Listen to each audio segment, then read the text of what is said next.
What is going on here? People will judge your baby hairs, brush it up. Just put your glasses on, people will think you're smart. Hey guys, today I'm coming to you with the video you have all been waiting for. A lot of you has asked me to do a video about the philosophy of buying luxury fashion items. So sit back, relax, grab a pencil and a notepad and take notes. So when it comes to philosophy of buying designer luxury items, we firstly have to discuss a couple of points in order for you to get a correct understanding of why we actually are buying designer luxury items. Point number one, owning a designer luxury item not only makes you feel better about yourself, but it makes you think that the society will see you as a better, perhaps maybe wealthier person. I think we just have to say that's completely not true, but it is certainly the case, especially now within the social media where everybody and their granny has this Chanel, Louis Vuitton bag, and if you're being bombarded with all these photographs, videos, etc., it makes you want to get one yourself, regardless if you can actually afford it or not. Point number two, cost per wear. As we all know, these designer luxury items are quite expensive, if not very expensive. So one of the ways to justify buying a designer luxury item is cost per wear. What does that mean? Instead of buying 10 handbags from Zara, for example, for the average cost of 100 euros, you are going to purchase one handbag from YSL and you're going to pay 1,000 euros for it. But you will be wearing this handbag for many years to come. You're going to have one handbag instead of 10 handbags. Therefore, this one handbag will be worn way more than each of those 10 handbags. That would be cost per wear. Another very important point we should discuss when we trying to understand the philosophy of investing into luxury market is investment purposes. What do I mean by that? When I pay a significant amount of money for an item, regardless if it's a handbag, a jumper, a pair of shoes or whatever, I like to think that I'm actually investing my money. I don't actually pay 500 euros for Prada jumper. I invest 500 euros into this particular Prada jumper, hoping that when I'm done with this, I would like to take a part of my initial investment. So for example, if I've paid 500 euros for a jumper, I would like to think that I will get anything in between 300 to 500 euros if I'm very lucky as my initial investment back when I'm selling the item. In other words, when I'm done with an item. So no, I'm not paying 500 euros for a Prada jumper. I'm investing 500 euros into this item for a period of time. So now when we briefly discussed investing into luxury market, we should probably speak about the brands that actually keep the value. Hermes, Chanel, Louis Vuitton, Prada, Saint Laurent, and few more. I don't know if you've noticed, but I did mention them in particular order, going from the best investments to not quite sure about that. Another thing that I would like to discuss is something that I call mid-class designers. There is a lot of brands out there that I consider personally as a mid-class designers. These would be your Sandro, Calvin Klein, the Couples, etc. It's very important for me to mention that I do not consider these brands in any way whatsoever as an investment brand. There is quite few reasons for it. These brands are not really special in any way, and cost of buying an item from them can be only justified by 2 points. One of them being cost per wear, and the second one being good quality fabrics are being used. So for example, if you go into Zara and you're purchasing a jumper, this jumper is probably mostly made from some sort of acrylic, polyester, etc. And you know, it costs 50 euros, but when you go into Zadig and Voltaire, I hope that's how you pronounce it, then you're buying a jumper for 500 euros, but it's made from like cashmere, etc.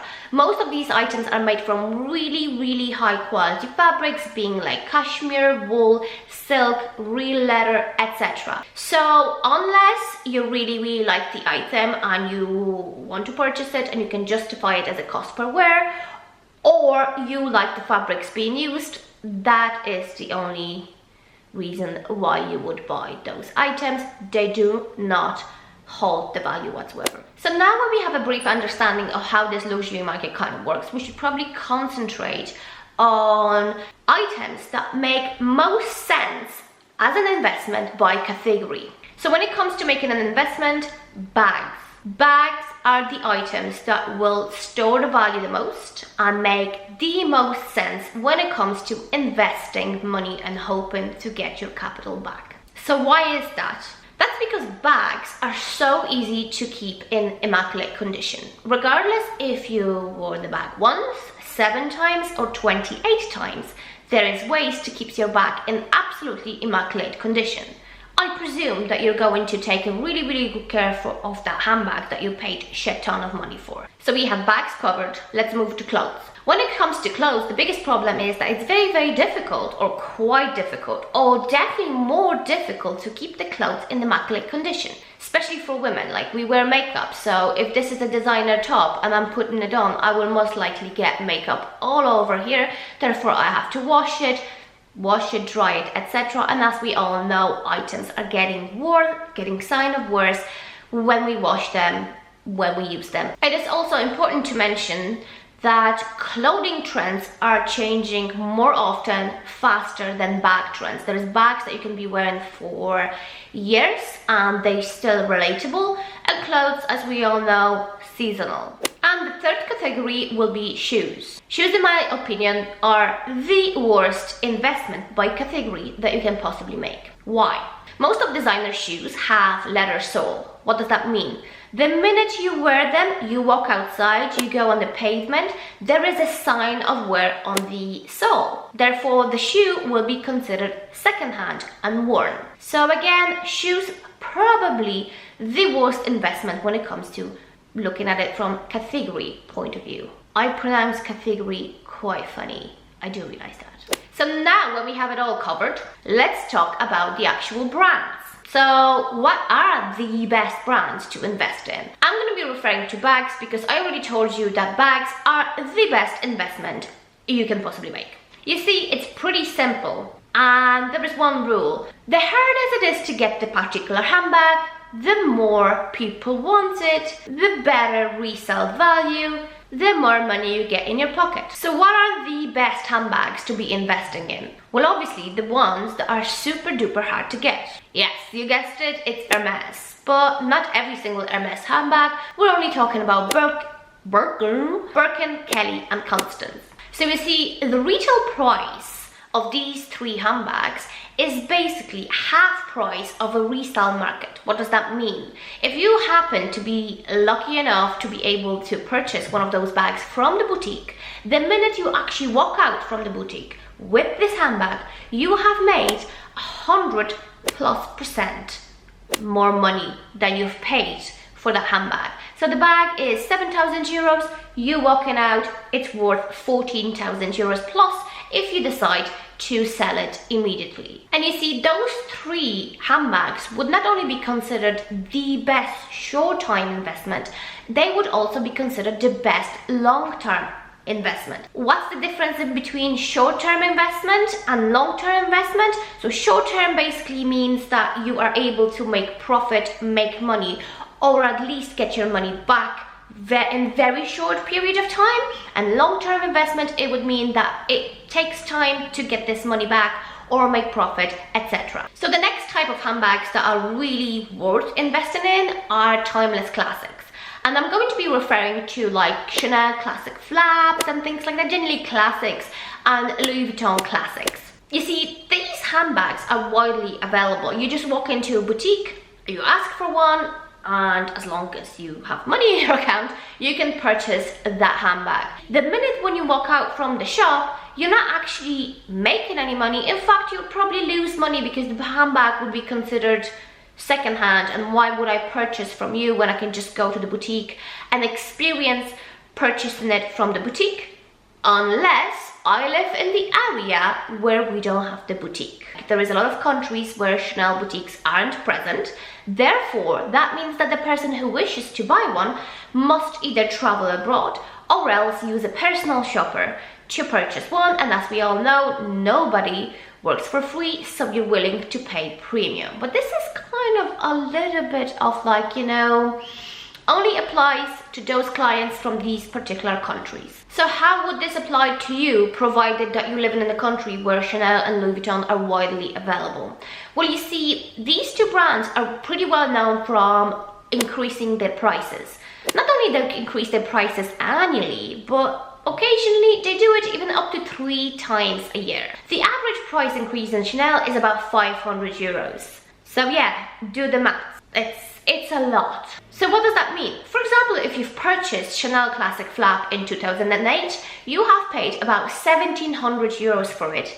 And the exactly same handbag is now 5,000 euros in the boutique in Chanel. So you just made money, provided that your handbag is still in a great condition. Yes, it would be considered secondhand, and you wouldn't necessarily get 5 grand for it, but you'll be asking for at least 3.5, maybe 4. So these brands are considered as a long-term investment brand due to their price increase, and you are able to not only get your initial investment back over the years, or even make profit. Now let's discuss fashion seasonal items. Fashion is very, very seasonal. We've discussed that earlier on. So how do we make money, or how do we cash out from investing into those luxury fashion items, clothing items? You see, those fashion clothing items are usually only relatable for 3 to 6 months. Yes, there are exceptions, but we're going to concentrate on generalizing it. It is possible to get your initial investment or else make profit for about a period in between 3 to 6 months. That's when this item is relatable, is the hot shit, and if you've managed to get your hands on something that it's completely sold out, girls, happy days, because you are making money. You remember when I was talking about Hermes? What happens in the luxury fashion industry is basically sometimes there are hot shit items, as I call it. And what happens? They sell out. Everybody wants them, but it's sold out. So we know if there is a huge demand and not enough product, what happens on the resale market? It's like stocks. It just goes up. And this is the window you are able to either take your money out or even make a profit. Why do you only have a period of time? Well, there is 2 reasons for it. Fashion trends move in so quickly. And another thing is, you see those designers who make those items, they're pretty smart. So let's say there is a pair of shoes. You remember those monolith boots that Prada released last season? Yep. They were firstly available in around September. They're completely sold out. Everybody was flipping out. People wanted to buy them. Yes, you could have bought them for like, twice the price, etc. But Prada goes, oh wait, they're sold out. Here's what we're gonna do. We're gonna make more of them.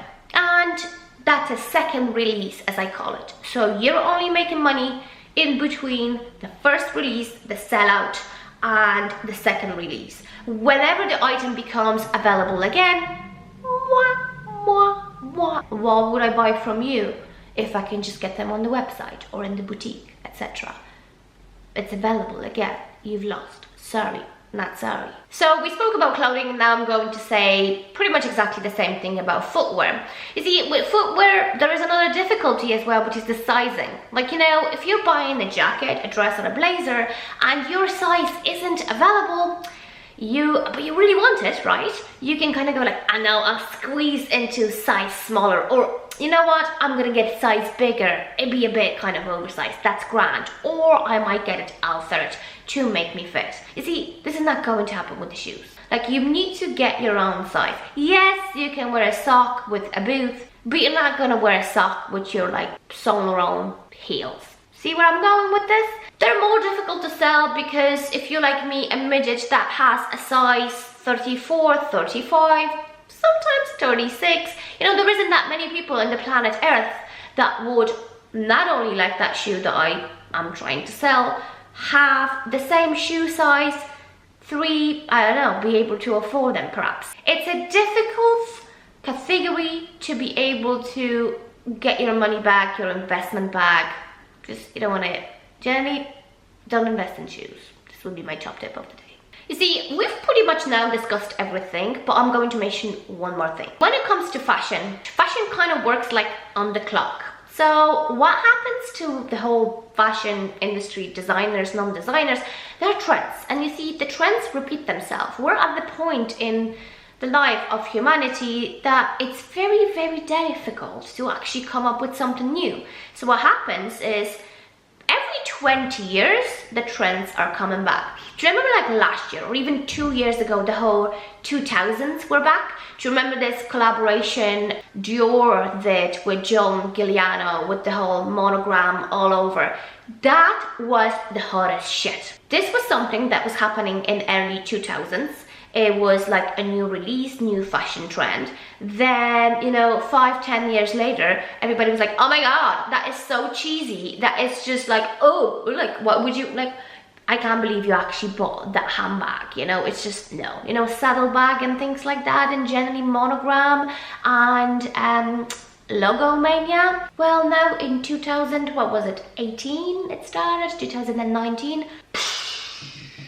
Holy Jesus Christ, those Dior monogram saddle handbags that nobody wanted to buy on eBay in 2017 are now selling for 700 quid. Yeah, that's how it works. So another kind of option of investing into luxury designer items is basically keeping the items for 20 years because they will be back as a hot shit in 20 years. If you low-key have a warehouse to store them in immaculate condition, and it has to be conditioned because you don't want any moisture. You know where I'm going with it. I have decided this is not an option for me. I'd rather let the things go, reuse, recycle, use it for a period of time, and then let it go. Take your initial investment out, or try not to lose any money, or possibly make profit if you've made the right decision, and buy something else. This is kind of my technique. This is what I do, and this is something that I very much enjoy. One of the top tips that I can give you as well in deciding what are the items that you should be buying is just look at the catwalks. You see, the thing is that we have 2 seasons, generalizing. We have 2 seasons, we have summer and winter. In winter, you are buying your summer items, and in the summer, you are buying your winter items. Obviously, catwalk fashion shows are available about a couple of months prior to be released. So all you need to do is watch those catwalk shows and see what's in there. And I'm going to presume that you have a very, very good taste, and by watching that show, you're gonna be like, oh, this jacket is going to be the shizzle. And at that point, you see, when you see it on the catwalk show, you contact your SA. So let's just say low-key it was a Prada jacket. You contact a person in Prada boutique, you ask them for that jacket, you tell them that as soon as the jacket is available, you would like to purchase it. And that's how you become the early adapter. You have to pay attention. You see, most people intend to kind of wait until you see several influencers, several people wearing this particular item on social media. That's where you go, ah yeah, this is nice, I would like to possess that item. And you see, it's not just you, it's another 200,000 people worldwide, and the item just isn't available. So in order to be the first, watch the shows. That's what I do.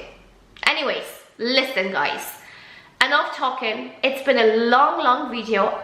You've asked for it. I hope you enjoyed it. I hope it makes logical sense to you, and I hope it's not too boring to listen to. Because you know how these videos can go when she just sits there and talks about shit. But you seem to be caring because you asked for it. Anyways, I'm blaming on you. Wasn't my idea. So yeah, I hope you had fun. I hope you enjoyed it. I hope that I've taught you something. Thank you so much for watching. As always, follow me on social media, subscribe to my channel, leave the comment down below and press that button with a thumbs up. I'll see you in my next video. Thank you very much for watching. Bye.